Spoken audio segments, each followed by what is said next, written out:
नमस्कार, मैं जतन सिंह और आप देख रहे हैं चूरू झलक। सांसद राहुल कसवा ने लोकसभा में प्रश्नकाल के तहत प्रधानमंत्री ग्रामीण सड़क योजना से संबंधित मुद्दा उठाया। चूरू सांसद राहुल कसवा ने लोकसभा में प्रश्नकाल के तहत प्रधानमंत्री ग्रामीण सड़क योजना की गाइडलाइंस से जुड़ा प्रश्न किया। उन्होंने कहा कि 25 दिसंबर 2000 को प्रधानमंत्री ग्रामीण सड़क योजना देश के अंदर लागू हुई। इसका उद्देश्य था कि इस देश के हर गांव को डामर की सड़क से जोड़ा जाए। वक्त बदलने के साथ साथ गांव की आबादी बढ़ती चली गई। बीते 10 साल में भारत सरकार ने 2 स्कीम निकाली, प्रधानमंत्री ग्रामीण सड़क योजना, जिसमें फेज 2 और फेज 3, जिसकी गाइडलाइन कहती है कि मौजूदा सड़कों का चौड़ीकरण किया जाए ताकि वो सड़कें एमडीआर कैटेगरी में आ जाएं। उन्होंने कहा कि जब हम फेज 2, फेज 3 में ग्रामीण सड़कों के चौड़ीकरण का काम कर रहे हैं तो फिर फेज 4 में इस काम को क्यों छोड़ दिया गया। फेज 2 और फेज 3 में जो प्लानिंग की है वो प्रावधान क्या है, क्या सरकार फेज 4 में रखने का काम करेगी। अगर हम फेज 2 और फेज 3 की गाइडलाइन को फेज 4 में लागू करने तो गांवों के सड़कों से जुड़ी समस्याओं का समाधान हो जाता। उन्होंने प्रश्नकाल में कहा कि क्या सरकार प्रधानमंत्री ग्रामीण सड़क योजना की गाइडलाइंस में बदलाव लाकर गांवों को मल्टीपल कनेक्टिविटी से जोड़ने का प्रावधान रखती है। प्रधानमंत्री ग्रामीण सड़क योजना 25 दिसंबर 2000 को देश के अंदर लागू हुई।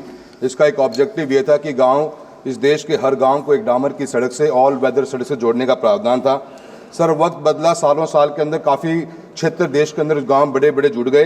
पर सर, बीते हुए इन 10 सालों में भारत सरकार ने 2 स्कीम निकाली, प्रधानमंत्री ग्रामीण सड़क योजना फेज 2 एंड फेज 3, जिसकी गाइडलाइंस सर ये कहती थी कि टू कनेक्ट दी जो एग्जिस्टिंग रोड्स थी इनको वाइडनिंग करने का प्रावधान था और उसको 5.5 मीटर बनाने का प्रावधान रखा गया था, जिससे वो एमडीआर की कैटेगरी में सड़कें आ जाती।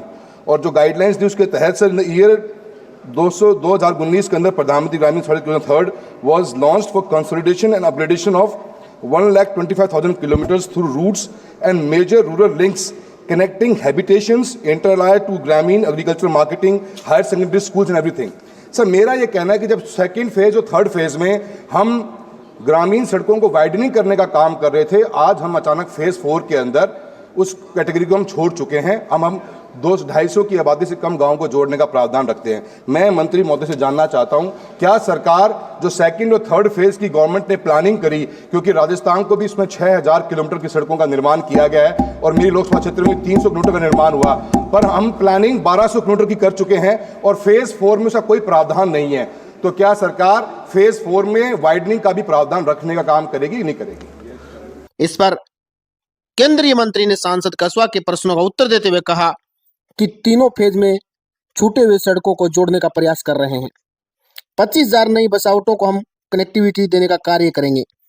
सभी सांसदों के प्रस्तावों के आधार पर वरीयता से फेज 4 में नवीन सड़कों की स्वीकृति का प्रयास करेंगे।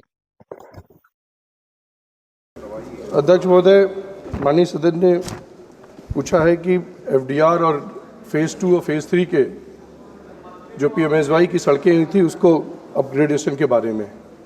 तो माननीय सदस्य हमारे साथ 10 साल तक ट्रांसपोर्ट टूरिज्म कमेटी में रहे हैं और बहुत अच्छे तरह से जानते हैं कि ये स्टेट का विषय है।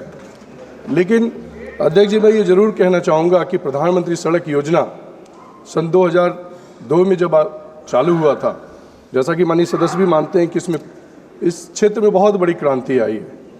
और आज इस सदन में मैं अपने श्रद्धेय नेता अटल बिहारी वाजपेयी जी को याद करना चाहता हूँ कि जिन्होंने इस योजना को चालू किया था और उन्हें ये सपना देखा था कि हम गांव के सुदूर इलाके में कनेक्टिविटी देने का काम करेंगे। और मुझे ये बताते हुए प्रसन्नता हो रही है अध्यक्ष महोदय कि इस योजना के अंतर्गत अब तक 7,72,000 किलोमीटर की सड़कें बनाई गई हैं और 1,63,000 बसावटों को इससे जोड़ा गया है। इनका मूल प्रश्न यह है कि फेज 4 का, अध्यक्ष महोदय मैं फिर बताना चाहता हूं इनको कि जैसा कि ये खुद अपने प्रश्न में ये बात कह रहे हैं कि फेज 4 की आवश्यकता क्या है। अध्यक्ष महोदय, आदरणीय प्रधानमंत्री नरेंद्र मोदी जी ने ये संकल्प लिया है कि जो बचे हुए सड़कें छूट गए हैं, चाहे फेज 1 हो, चाहे फेज 2, 3 के अपग्रेडेशन का हो, चाहे फेज 4 जो हम लोग नया लेकर आए हैं, जिसमें हमने ये संकल्प लिया है कि 25,000 नए बसावटों को हम नई कनेक्टिविटी देने का काम करेंगे। तो मैं